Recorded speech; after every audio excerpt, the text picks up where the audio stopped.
You made it. It's time for the final stop on your DayMaster journey, the monthly review. Start with reviewing your best life. Read it aloud, refine it as needed. Now, your best life shouldn't change very often, so once a month should be sufficient, but as always, tailor your process to your needs. Next, review your character. Double check your mission, your values, your beliefs, your rules. Keep those ideas fresh in your mind and make those refinements as needed.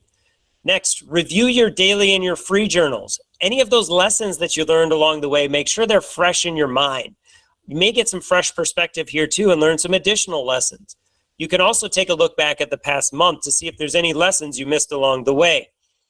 Now, as always, make sure this process works for you. And that's it. You are now a DayMaster.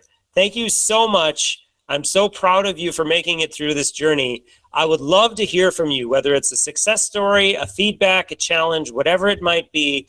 Please reach out to me using the contact page. I would love to hear from you. So thank you so much.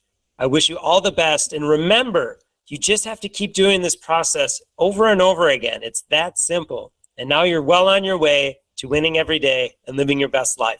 Thank you so much.